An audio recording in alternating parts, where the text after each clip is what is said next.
उनका कहना है कि नरसंहार कराया है गृह मंत्री ने केंद्रीय बलों के जरिए। उन्होंने इसी शब्द का इस्तेमाल किया।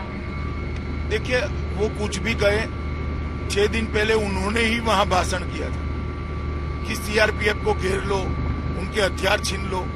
अगर शायद वो भाषण न करती तो ऐसी नौबत ना आती।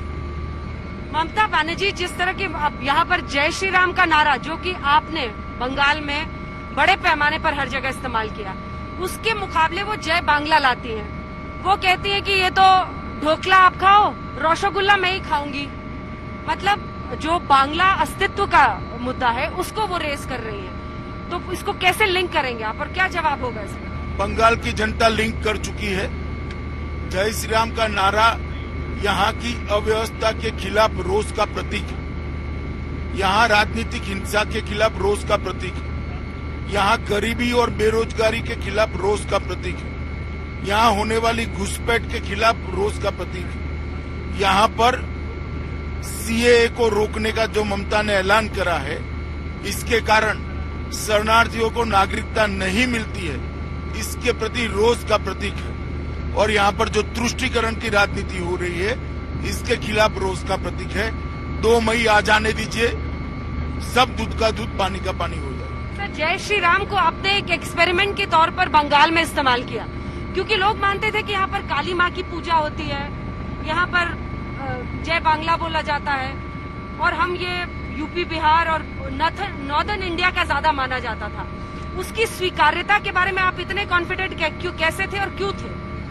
देखिए, जो बंगाल को नहीं जानते हैं वो ऐसा सोच सकते हैं। यहाँ सैकड़ों सालों से वैष्णव परंपरा बहुत प्रमुख रही है। ये चैतन्य महाप्रभु का बंगाल है। यहाँ पर वैष्णव परंपरा के लिए कभी छुआछूत नहीं रही। लेकिन ढोकला और रसगुल्ला वाले बात पर आपका क्या जवाब होगा कि आप लोग बाहरी लोग हैं, आप तो कोविड लेकर आ रहे हैं यहाँ पे? मुझे लगता है इसका जवाब बंगाल की जनता को ही देना। आपको लग रहा है कि 200 सीटें आएंगी? आपने 122 अभी से ही दे दी है सर। 180 जो वोटिंग हुई है, 122। ममता दी कहती है कि इनको सब पता होता है, ईवीएम इनके कंट्रोल में। चलिए, यही ईवीएम से वो 2011 और 2016 में जीती। उस वक्त तो शपथ ले ली उन्होंने। जब अब हार रहे हो तो मुझे लगता है ईवीएम को दोष नहीं देना चाहिए। सर, मुस्लिम तुष्टीकरण के सवाल पर हमेशा आपने घेरा है उनको, लेकिन फिर ये तमाम पार्टियां कहती हैं कि आप मेजॉरिटी अपीसमेंट करते हो, आप जो बहुसंख्यक है उसका तुष्टीकरण करके आप जीतना चाहते हो। हमने कोई तुष्टीकरण नहीं। मोदी जी ने गैस के सिलेंडर दिए, जो माइनॉरिटी के लोगों को मिलना था उनको मिला ही। हमने घर दिए गरीबों को, तो माइनॉरिटी वालों को मिला ही है। हमने प्रधानमंत्री आयुष्मान भारत योजना लाए, तो माइनॉरिटी मेजोरिटी दोनों को मिला है।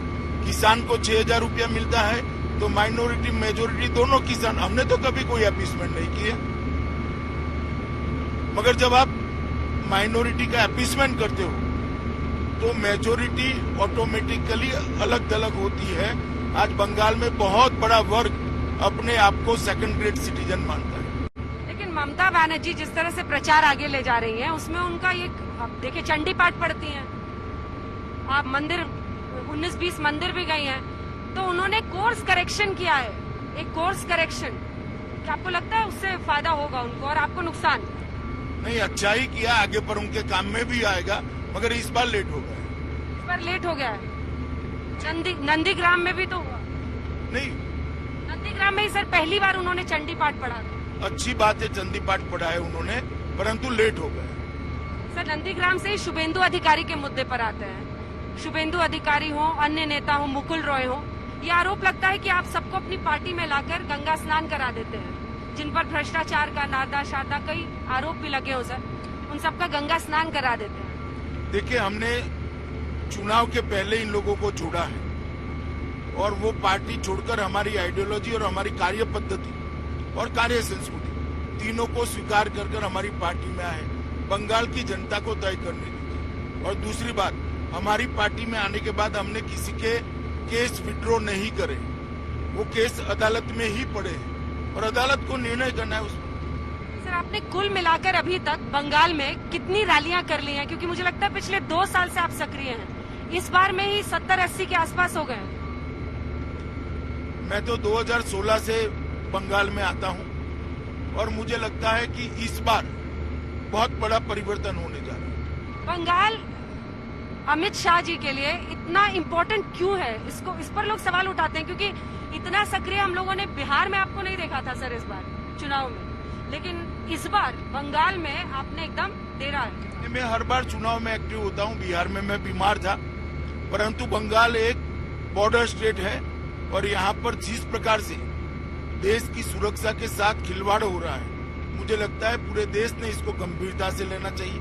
जिस प्रकार से घुसपैठ हो रहे, गौ तस्करी हो रही, शस्त्रों की तस्करी हो रही, नारकोटिक्स की तस्करी हो रही, ये बहुत गंभीर समस्या है।